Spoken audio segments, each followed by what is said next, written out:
In 2 years at Arizona, Rich Rodriguez has led the Wildcats to back-to-back bowl wins for the first time since the late 90s. And though Arizona State's Todd Graham has one less bowl win in the same amount of time, he led the Sun Devils to a South title in the Pac-12 last year. So what does 2014 hold for these two rival programs?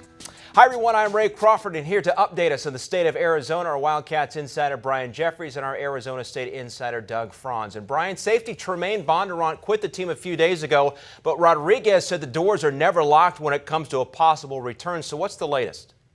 Well, Tra'Mayne has been back, but not practicing with the team. He's been running stairs, which means that's punishment. That's the last 2 days. Rich Rodriguez says he's still not back on the roster yet, but he's trying to get back on the roster. And I think time will tell if Tra'Mayne follows through on his punishment, which includes plenty of stair running in 90-degree heat, which is always good this time of the year. He's got a chance to be back by opening day. Just stay hydrated, right? Doug, Arizona State is the only Pac-12 team with a returning 3,000-yard passer, a 1,000-yard receiver, and 2 500-yard rushers. So scoring shouldn't be a problem. But what has the defense done to take this team to the next level this year? I was talking to Todd Graham recently, and he said, I'm so tired of getting asked questions about who's going to be the starters or how many starters we've lost from last year.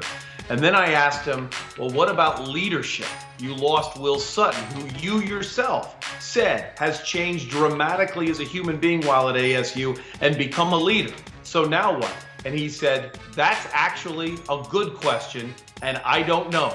And when we sit in our private meetings, our biggest question is, who will be the leader of the defense? And if the coach doesn't know, I don't know. So, Ray, it's a good question, but they are not concerned about personnel. They're concerned about leadership. Question marks there in the locker room. All right, Brian, how would you define success for the Wildcats in 2014? Well, I think when you have to replace a quarterback and arguably the best running back in school history, if the Wildcats can repeat what they've done the last 2 years, get to a bowl game, win 8 games, I think they should be satisfied. Now, of course, the coaches won't tell you that. They want more, and the defense should be a little bit better this year. But again, the offense is going to be a work in progress until they identify a quarterback and identify a running back. Now, they're loaded at wide receiver, arguably the most depth and maybe the top wide receiver core in the conference, if not the western part of the country. But they've got to find somebody to get them the ball. Doug, same question to you. What would be a successful season for the Sun Devils? Well, number one, I would say this whether Brian was listening or not, but Todd Graham's number one issue is to stay undefeated against U of A.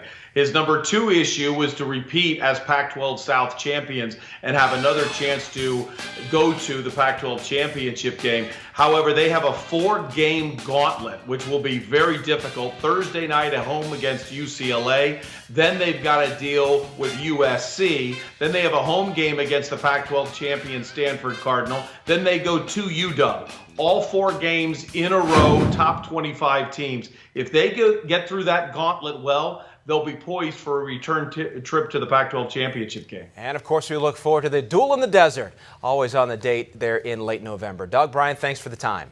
No problem. Did you know 3 of the 4 quarterbacks battling for the starting job at Arizona are transfers? Which QB in all of college football will be the best with their new team this year? And which one will struggle the most? Check out the video on CampusInsiders.com.